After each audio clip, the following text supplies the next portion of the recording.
Greatest 515 came to the comments to see if anyone else was upset about all the politics and Sean. LOL, I had to cut it off at like 30 minutes because I just don't care about politics. It's not like y'all are speaking on political topics no one else is. It's the same hot topics. Whatever's hot in the news is what Kevin speaks on, but heaven forbid wrestling fans want to know about hot wrestling topics. They dismiss those things like they don't matter. We spent an hour talking about Punk 2 weeks ago, but... You know what? But the thing is, it's like, number one, it's our show. Yeah. Well, let me finish. I'm not done. There's more. He's got more, Kev. Hold on. Okay. They dismiss those things like they don't matter. It's whatever. Newsflash, guys, these political topics don't matter.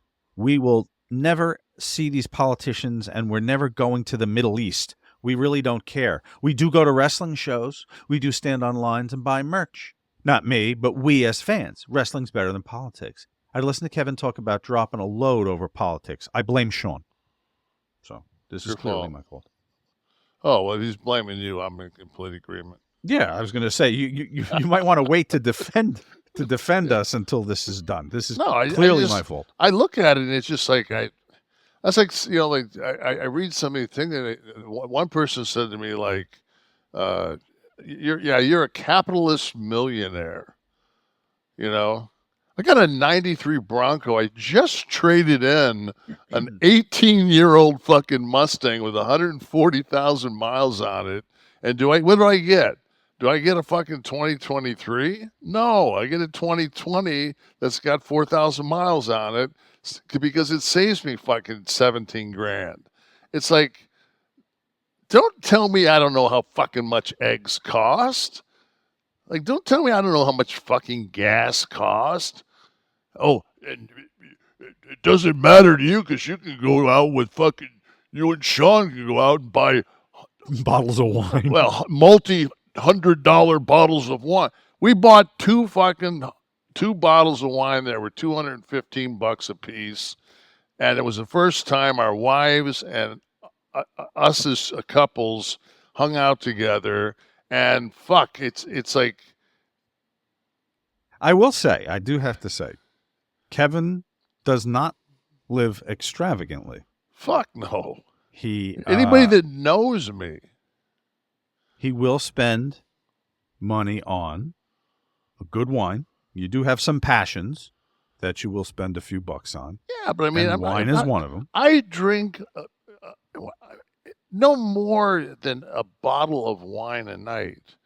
And I used to drink a bottle of wine every night. I just don't anymore because I just don't think that my liver at 64, my liver needs to to fucking, you know, to cleanse that much fucking alcohol out of my system. Right. And on top of that, it's a known fact that you can't burn fat and alcohol at the same time. So your body, when you go to bed, is going to burn the alcohol and you're going to wake up and you're going to be fatter. So if you start to get fucking chunky and you drink every night before you go to bed, you got to cut the alcohol out, period. So I know this. And it's just like, you know, you look down and since COVID, man, I think everybody fucking put on that weight during COVID because everybody wore fucking sweatpants and fucking, you know, nobody wore fucking, you know, you weren't putting a suit on. You weren't, and all of a sudden, you know, you put a pair of pants that you wore before the COVID and you go, Jesus, these are tight as fuck. So. James Adams, the best parts of this podcast consistently are all of the topics that do not involve wrestling. Just listening to Nash and Oliver shoot the shit about whatever's on their minds is great content. Appreciate you guys. Great show. Thanks. So this is more to the point, Mr. What was it? Greatest 515. See? It's, you know, it's a buffet. There's a little bit here for him. There's a little bit there for you. We do talk about wrestling, so you're not a regular listener if you don't think we do talk wrestling. We prefer not to. We talked about doing a second show that was just talking about wrestling, so that we can have fun here on Mondays. No, it's just it is. So let's take this past Monday Night's Raw because it was 3 days ago.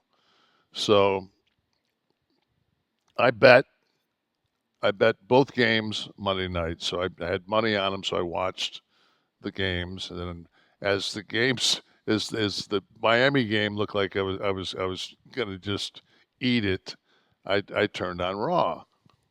Much to my chagrin, or I should say, much to my pleasure, I ended up winning both games. I took You the took what you thought was the shittiest bet yeah, you could possibly. I took the 4-8 teams.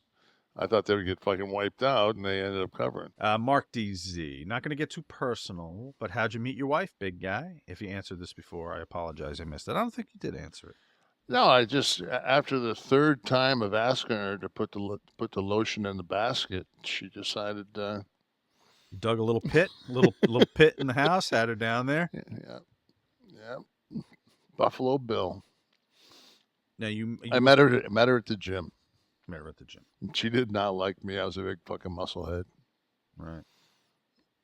So what? How did you woo her? With Your schedule. I was a musclehead that bounced at a strip joint. That's right. Fucking, that checks a lot of boxes. I took her. I told you the story. I took her to lunch at the High Museum at Atlanta. There was Monet water lilies, and she was just like, "Oh." So maybe he's not the douchebag Frankenstein dolt that I thought he was. But I'm saying you were working, right? You were this was your no, this was no 80. We got married in 88. Right. You were doing. Did you do the movie? You were doing the movie. No. So you were already married when I saw that picture of you and her. That was Turtles. That's 90. That was Turtles.